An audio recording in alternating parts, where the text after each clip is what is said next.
Equalise यानी समानता निर्धारित की गई है, समानता एड्स से पीड़ित लोगों के लिए।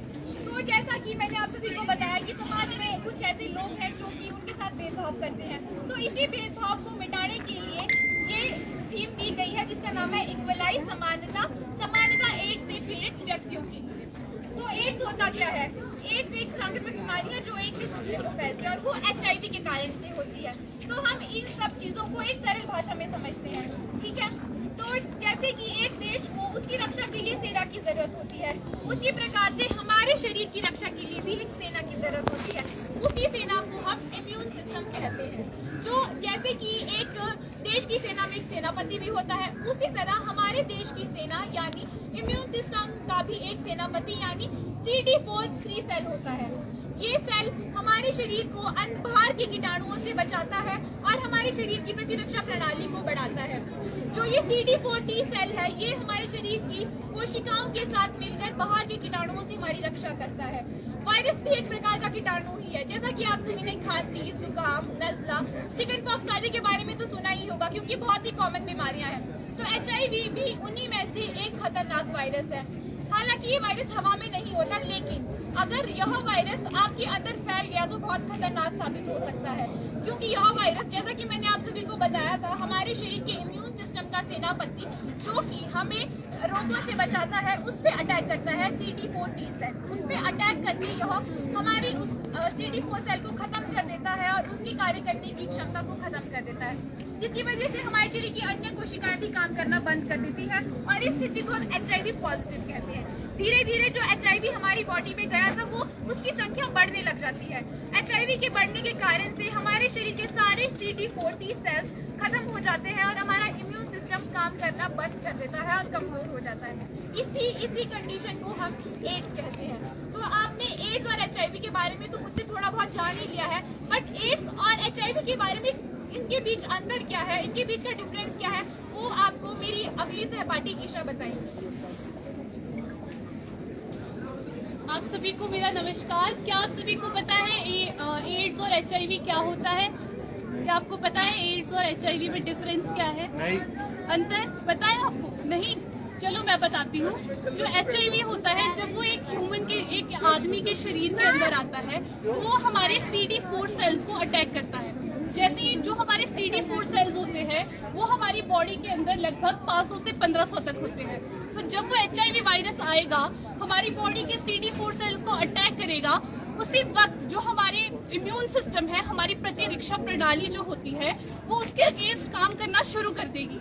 तो HIV होने के बाद एड्स एकदम बिल्कुल नहीं होता है, इसकी प्रक्रिया धीरे धीरे होती है, क्योंकि जो हमारी इम्यूनिटी होती है वो HIV virus human immuno deficiency virus के साथ लड़ती रहती है। तो आप कभी भी ये ना सोचे कि अब मुझे HIV हो गया है, मुझे एकदम से एड्स हो जाएगा। तो इसमें एक बहुत लंबी प्रक्रिया है। क्या आप जानते हैं CD4 कितनी प्रणालियां हमारी बॉडी के अंदर होती है, कितनी कोशिकाएं? 400 से 1500 तक होती है CD4 कोशिकाएं। जब इनकी संख्या 400 से कम होके 200 या फिर 200 से कम हो जाती है, उस वक्त हम कह सकते हैं कि इस व्यक्ति को एड्स हो गया है। अगर किसी व्यक्ति को HIV के ह्यूमन इम्यूनो डेफिशिएंसी वायरस के सिम्टम्स है तो वो उसी वक्त डॉक्टर के पास जाए और अपने कारणों और लक्षणों को अकाल ये बड़ी साइज से आपके तो हाथ ही बंद हो गए।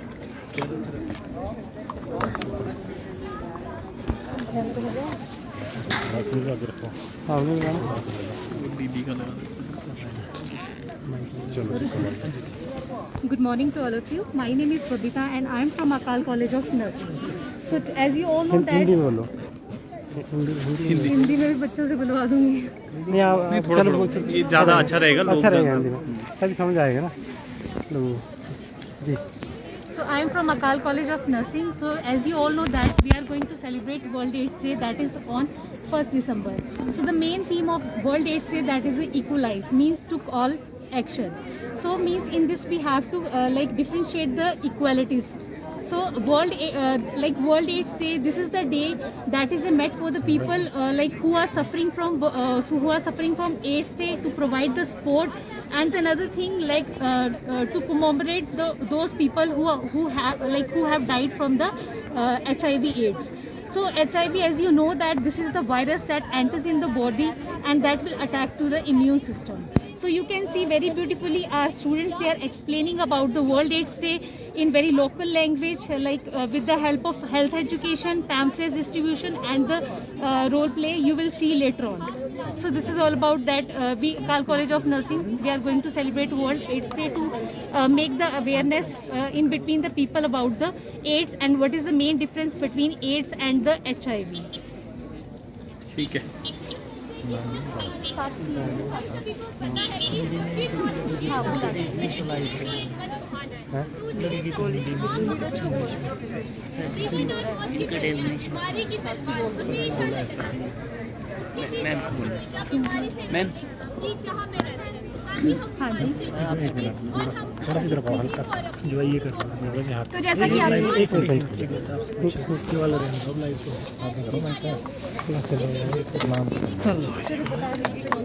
नाम तो समझो। वैसी भी बीमारी के बारे में आज चर्चा करेंगे। हाँ, और वो बीमारी है एड्स को जानलेवा बीमारी कहना सही होगा, क्योंकि अगर किसी को एड्स हो गया उसकी मृत्यु निश्चित। तो ads acquired immuno deficiency syndrome होता है, जो कि HIV virus, human immuno virus की वजह से होता है। यह HIV वायरस की अंतिम अवस्था होती है।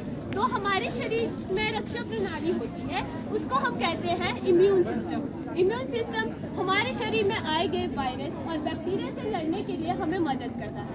लेकिन जो HIV वायरस होता है वो इस इम्यून सिस्टम की कोशिकाओं को मार देता है और इसे कमजोर कर देता है।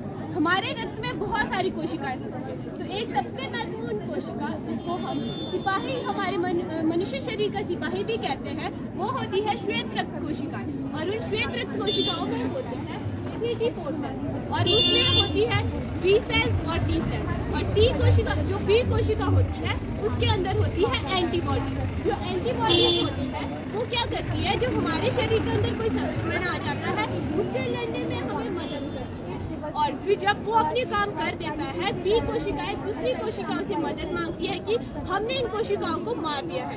और वो दूसरी कोशिकाएं होती है मैक्रोफेज। जो मैक्रोफेजेस होती है वो क्या करती है, जो उन्होंने मार दिया है उन मृत कोशिकाओं को हटा देती है। और जो हमारा इम्यून सिस्टम होता है उसकी कोशिकाओं को उत्तेजित करती है। और दूसरी जो कोशिकाएं होती है टी कोशिका, तो उसमें होती है हेल्पर कोशिका। जो हेल्पर कोशिका होती है वो एक खबरी का काम करती है, ठीक है।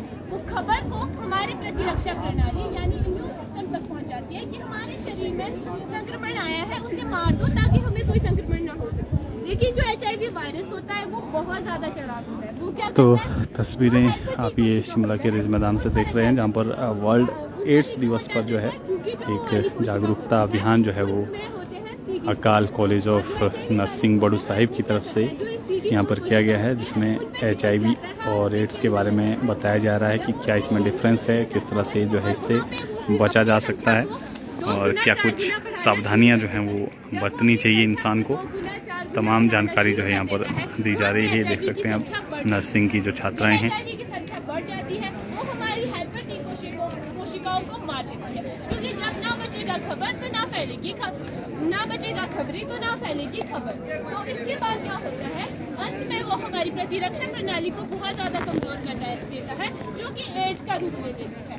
एड्स में हमारा इम्यून सिस्टम यानी प्रतिरक्षा प्रणाली इतनी कमजोर हो जाती है, अंत में मनुष्य शरीर की मृत्यु हो जाती है। तो आगे की सूचना आपको मेरी सहपाठी जसविंदर बताएगी। क्या आप सब लोगों को एड्स के लक्षण के बारे में पता है? नहीं पता तो मैं आपको एड्स के लक्षणों के बारे में बताने जा रही हूँ। इसके लक्षण है कई हफ्तों तक लगातार बुखार रहना, गले में सूजन आ जाना, ठंड लगना, सोते समय पसीने आना और आपके सांस लेने में दिक्कत होना, आपको शरीर पर खुजली वाले दानों का होना, लगातार दस्त लगना, ये सब इस एड्स के लक्षण हैं। अगर आपको इनमें से कोई भी लक्षण किसी में भी दिखाई दे तो आप अपने नज़दीकी अस्पताल में जाकर इसकी जांच करवाएं। और आगे की सूचना मेरी सहपाठी अमृत आपको एड्स के टेस्ट के बारे में बताएगी। तो आप आप सब लोग अब ये सोच रहे होंगे कि अगर इतनी भयानक बीमारी है तो इसके बारे में पता कैसे लगेगा कि हमें HIV या फिर एड्स है तो नहीं। तो जाहिर सी बात है कि हमें उसके लिए जांच करवानी पड़ेगी। अब 3 मुख्य प्रकार के हमारे पास टेस्ट होते हैं जो कि HIV या फिर एड्स के बारे में आपको बताते हैं। सबसे पहला टेस्ट है एंटीबॉडी टेस्ट। एंटीबॉडी टेस्ट के अंदर हमारे शरीर से खून या शरीर के किसी अन्य तरल पदार्थ को लिया जाता है और उसके अंदर HIV वायरस की जांच की जाती है। यदि वह टेस्ट पॉजिटिव आता है तो इसका मतलब यह है कि आपकी बॉडी के अंदर यानी कि आपके शरीर के अंदर HIV वायरस है। दूसरा हमारे पास है एंटीजन एंटीबॉडी टेस्ट, जिसको हम संयोजित टेस्ट के नाम से भी जानते हैं। इसके अंदर हमारे शरीर से तरल पदार्थ लिए जाते हैं और उसके अंदर HIV वायरस के एंटीजन और एंटीबॉडी दोनों की जांच की जाती है। तीसरा हमारे पास है nucleic acid test. Nucleic acid test में भी आपके शरीर से खून लिया जाएगा और उसके अंदर HIV वायरस की जांच की जाएगी। किंतु न्यूक्लिक एसिड टेस्ट थोड़ा महंगा होने की वजह से बाकी दोनों टेस्ट से थोड़ा कम प्रयोग में लिया जाता है। और एक और बात कि जो न्यूक्लिक एसिड टेस्ट है वो तभी उपयुक्त होगा अगर आप HIV इन्फेक्शन से 7 से 28 दिन से संक्रमित है। तो अब अगर इतनी भयानक बीमारी है तो इसकी मैनेजमेंट, इसकी रोकथाम, इससे बचाव कैसे करते हैं वो भी हम सबको पता होना चाहिए। तो उसके लिए मैं अपनी सहपाठी ईशा ठाकुर को बुलाना चाहूंगी। HIV एड्स इतनी भयानक बीमारी है, क्या आप सबको पता है इससे कैसे बचा जा सके? क्या आपको पता है HIV या एड्स से कैसे बचा जा सके? किसी को भी पता हो प्लीज बताएं, शर्माए मत, ये स्वास्थ्य की बात है, खुल के कीजिए। HIV एड्स की रोकथाम हम कैसे कर सकते हैं? चलो नहीं पता तो मैं बताती हूँ। हाँ जी बोलिए। हाँ जी बताइए।